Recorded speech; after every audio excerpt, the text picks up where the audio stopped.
उनके नाम से ही 500 रुपया पुरस्कार हो। आ इनका चाची, अरे वाह, तो चाचा चाची का कोनो जोड़ रहल। भैया के शुभ आशीर्वाद।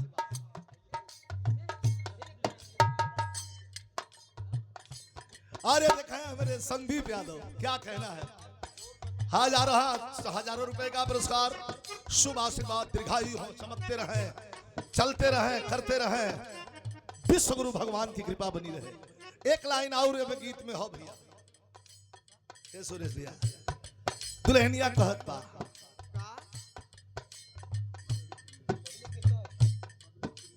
और ये 1100 रुपए का पुरस्कार बबली किन्नर जौनपुर। भाई तनी ताली हाथ गोड़ बज हिलत रही तब बिरहा सुने को तो तनी से ताली बजावत रहा। बबली जी है ना, हाँ आए है, जौनपुर में है।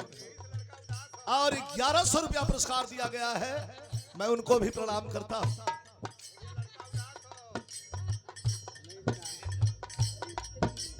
लोग कहते हैं, आवाज उठाते हैं कि ये तो किन्नर समाज है। आवाज का कभी कभी कुछ मंद बुद्धि लोग कहते हैं ये किन्नर समाज है, तो उन मंद बुद्धि वालों के लिए विजय लाल यादव आज इतना यूट्यूब चैनल चल रहा है, बताना चाहता हूं। भगवान राम के जंगल जाते वक्त जितने लोग थे सबके सब लौट गए कि अब तो जा ही रहे हैं। सबको भगवान ने कहा कि आप लोग नर नारी जो भी खड़े हैं चले जाइए, लेकिन किन्नर समाज 14 साल तक वही इंतजार करता रहा। क्या ऐसा भी प्रेम होता है? इससे बड़ा प्रेम दुनिया में कोई नहीं है। मैं प्रणाम करता हूं, धन्यवाद देता हूं। एक लाइन वो फौजिया वाली लेनिया बचल है, बोल दें कि रह दी। दुल्हनिया कहत बा, बिरंदर पान भंडार।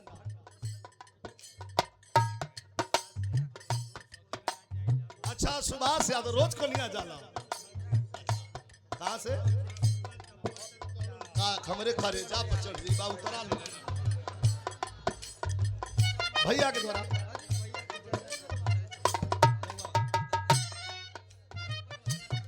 एक बार एक चीज जरूरी है। हाँ, खुसरा इनाम देके जल्दी जल्दी उतर जाल करा लो, हर जल करा, सीट खाली करा, दूसर के हुआ वो पछे खले हुआ मैं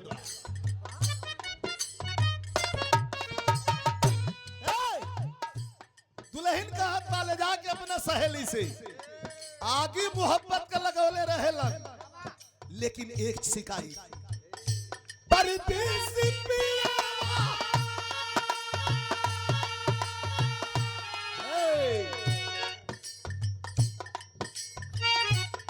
फौजी मलमुआ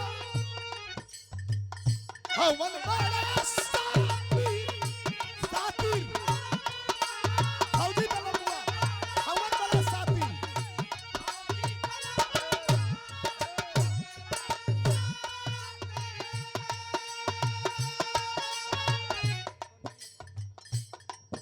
ये 1100 रुपए का पुरस्कार चांदनी यादव और संदीप बाबू के सम्मान में ये 1100 रुपया। ये लाइन कितनी बारीकी से सुनी है। फौजी का दुल्हन का फौजी हवन बड़ा साथी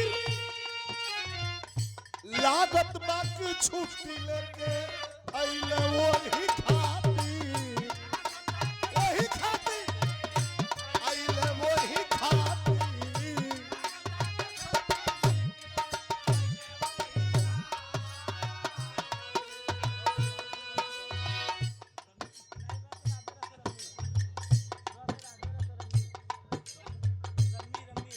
रसे राधे रसे रम्मी, वाह 500 रुपया।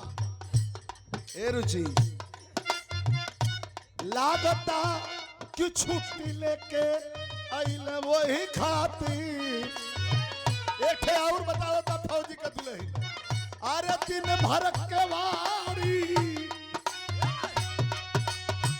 अरे दिन भर के वारी उठनवले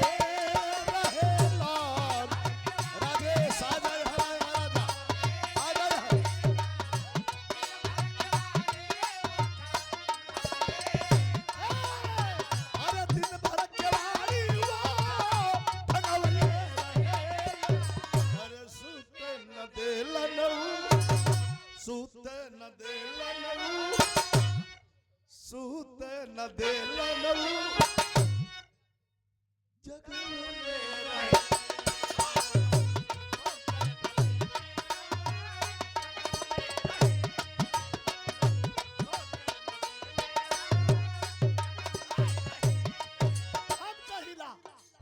अंचल और अजय हजारों रुपयों का पुरस्कार। बहुत बहुत धन्यवाद सब की प्रणाम बा स्वामी जी। पर लाइन कितनी सुंदर हो।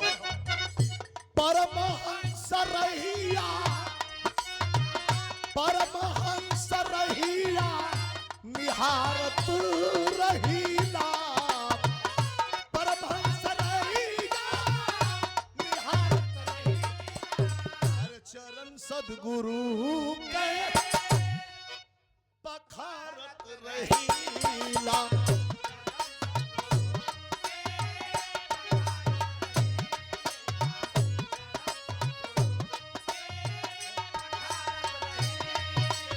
और चांदनी जी के सम्मान में फिर हजारों रुपया पुरस्कार।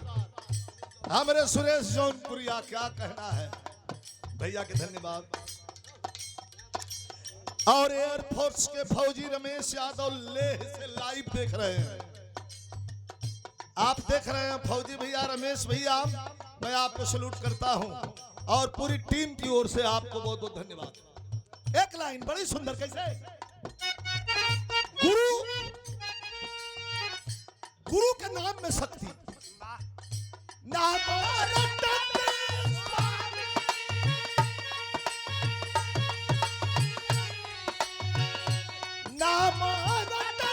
स्वामी सब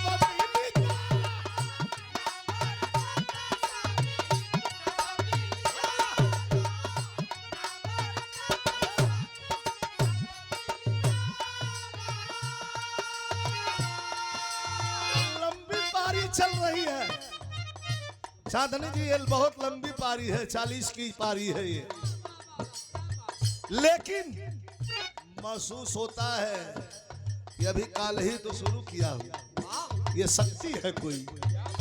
ये लंबी पारी है, 40 वर्ष की पारी में आज भी महसूस होता है। जौन मन करे गुलाम अली से लेके नुसरत फतेह अली खान तक, फिल्म से लेकर के और भोजपुरिया तक, पूरे बिराज समाज में हर लोग गाते हैं, लेकिन हम जौन गाइला वो सबके बस के ना रहला, कुछ अलग रहेला। लाइन नाम रटन सब और रोज कैसे गाइला कुछ ना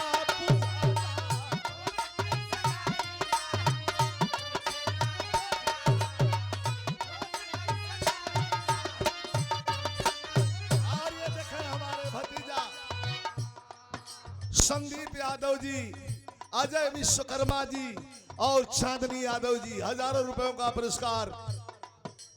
ये हमारे सुरेश जौनपुरिया बा एकदम तीनों लोग का भार लेके अकेले खड़ा हूँ। धन्यवाद भैया के। हमारे पास कुछ ना न पूजा का सामान न स्वामी जी के मनावे का सामान। एक चीज है, अरे नहीं यहाँ के बाती रो, अरे नहीं यहाँ के बाती रो भारत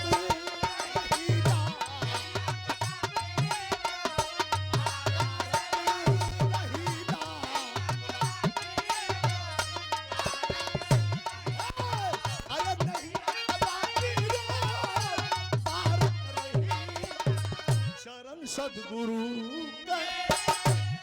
पखारत रहीला।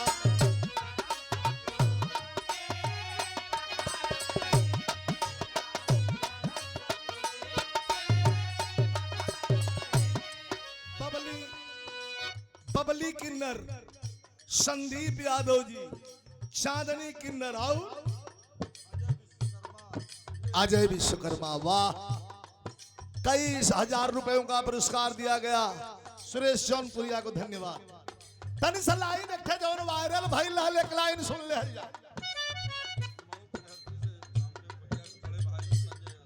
संजय यादव जी, वाह, मऊ के धरती से भैया के हमारे प्रणाम पहुंचे, ये पुरस्कार दिया गया है। हाई लाइन कभी देखे आप लोग देखले हो यूट्यूब पर हम गावत हैं, स्वामी जी बैठल हुआ, ये वायरल भइल लाइन। यहाँ तमाम प्रतिनिधि हैं, प्रधान से लेकर के राष्ट्रपति तक यह लाइन छू करके निकल जाएगी। कैसे? सद्गुरु के सत्य का अर्थ, सत्य से ही सत्ता डोले, सद्गुरु के सत्य से ही सत्ता डोले, मर्जी से पत्ता डोले, मर्जी से पत्ता डोले।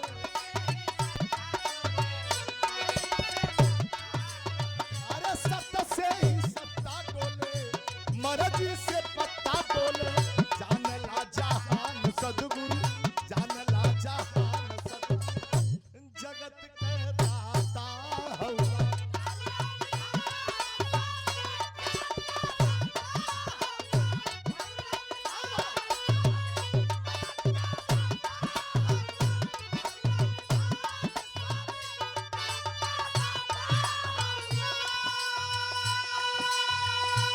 और ये चांदनी यादव जी के सम्मान में फिर हमारे सुरेश जौनपुरिया जी पुरस्कार दिए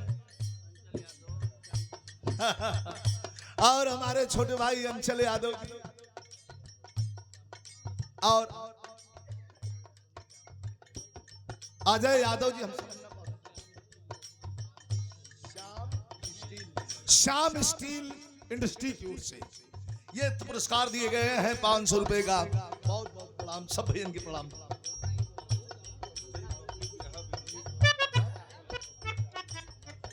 अब बबली बिरहा म्यूजिक, वाह, ये चैनल है हमारे सुरेश भैया का। एक लाइन आखिरी भजन,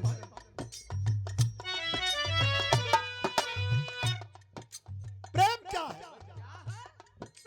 प्रेम क्या है। दुर्योधन के दरबार में जाए के हो, भगवान चल दहलन, लेकिन बढ़ता हुआ कदम रुक रहा है, नहीं बढ़ रहे हैं आगे। कहा अरे भगत विदुर घर कैले,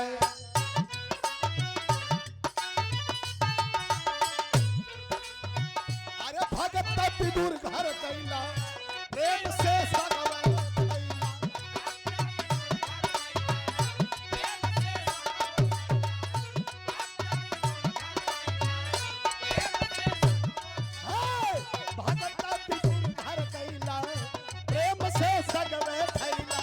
छोड़ी के पकवान सवरिया, छोड़ी के पकवान सद्गुरु, जगत के दाता हुआ।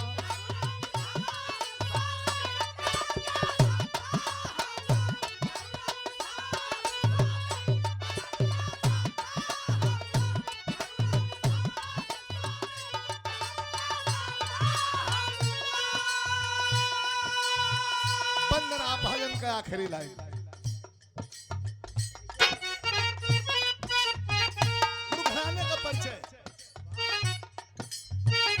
बिहारी गणेश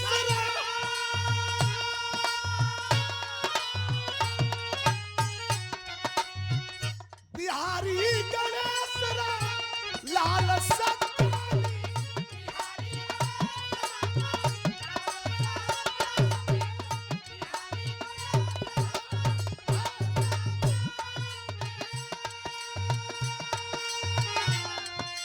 अरे रामदेव चंद्रिका के कितना बता दी।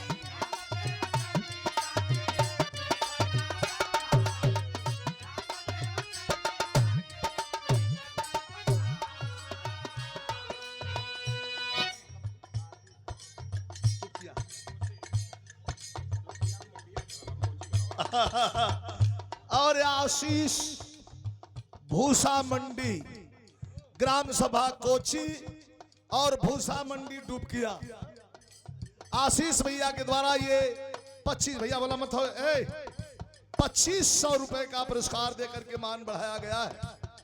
आशीष भैया के बहुत बहुत शुभ आशीर्वाद, धन्यवाद हो। अंतिम लाइन हो भजन का,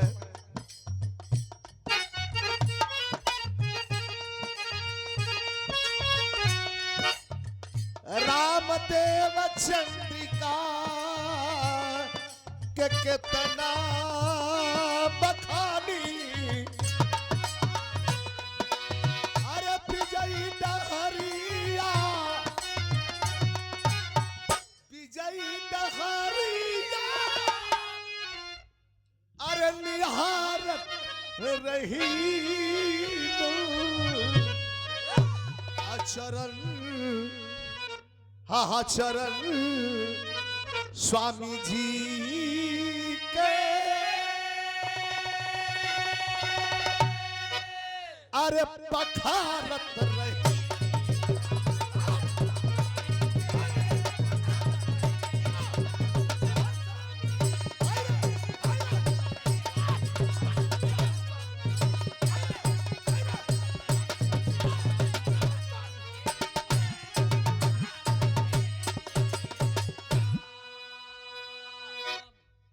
और हमारे छोटे भाई